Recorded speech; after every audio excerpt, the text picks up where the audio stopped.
Now, I've been reading a lot about round barrows, bowl barrows in the Peak District recently, and I keep spotting them on maps and on the internet and on my travels. Plus I've visited and filmed a few stunners lately. And I also have a fascination and respect for Neolithic and Iron Age ancestors. I think there's more to the Neolithic peoples than we realise.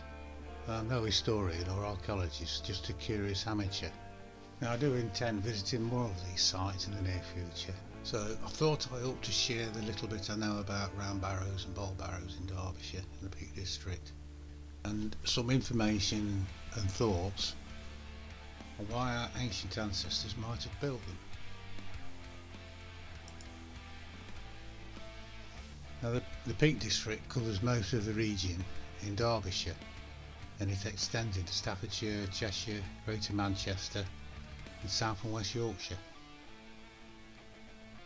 There are over 10,000 surviving round barrows recorded nationally, but many more have already been destroyed. And according to the Peak District Barrow Survey, there are at least 551 listed monuments in the area, and new information is being added to the records all the time. Many of these sites were excavated with varying degrees of accuracy during the mid-19th century, most notably by antiquarians Thomas Bateman, but more recent detailed recording has added much to the general picture which was originally established by them. They've been building them for a long while, from 4500 BC to 1100 BC in Britain, from the early Neolithic to the late Bronze Age.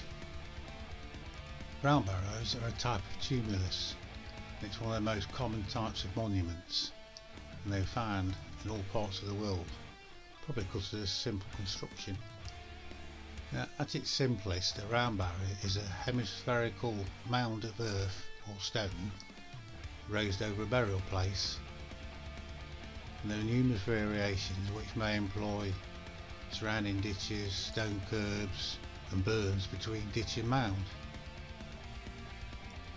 Construction methods range from a single heaped mound of material to a complex order of various layers, involving alternating layers of stone, soil, turf with timbers or wattle, used to help hold the structure together. Now, in the centre, the burial could be either a stone chamber or cist, or it could be a cut grave burial, or a cremation placed in a vessel.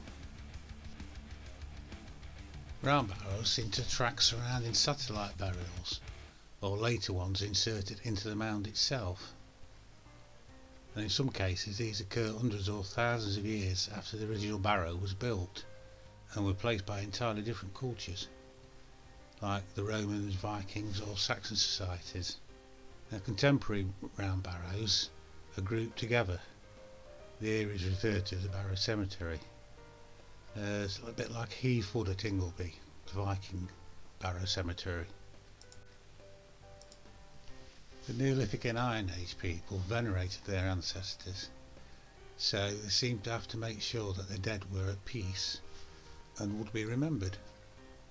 If they looked after spirits of the dead would look after the living, they believed, and they seemed to believe that the spirit had to be released so that it would not remain trapped inside the body. And it seems like they believed that the spirit could leave the body or couldn't leave the body until the flesh had disappeared from the bones. It makes me wonder if they thought when the dead were not pleased with the funeral rites that they thought they would return and haunt the living and bring bad luck.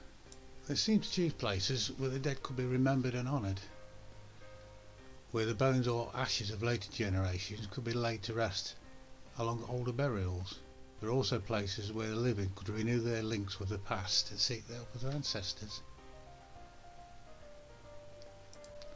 A lot of round barrows originated as open areas for the exposure of the bodies. Many barrows were built and elaborated over long periods of time. Very often the places that they chose had spectacular scenery, and it seems must have special significance for the Neolithic people. Bowl barrows are the most numerous form of round barrows, especially in the Peak District, dated from the Neolithic to the Late Bronze Age. They're constructed very similar to the round barrows, although differing widely in size, and they seem to exhibit regional variations in form and diversity in burial practices. The variation of form and longevity as a monument type shows a diversity of beliefs and social organisation amongst early prehistoric communities. A substantial proportion of surviving examples are considered worthy of protection. Sadly, many have been ploughed out, robbed or destroyed by progress. Funerary platforms were an early form of burial, where the dead were laid out and left to the elements and carrion to spirit the bodies away. Not unlike the Buddhist ritual of sky burials, and the remains would have been eventually moved and given a conventional burial in a barrow or a cist.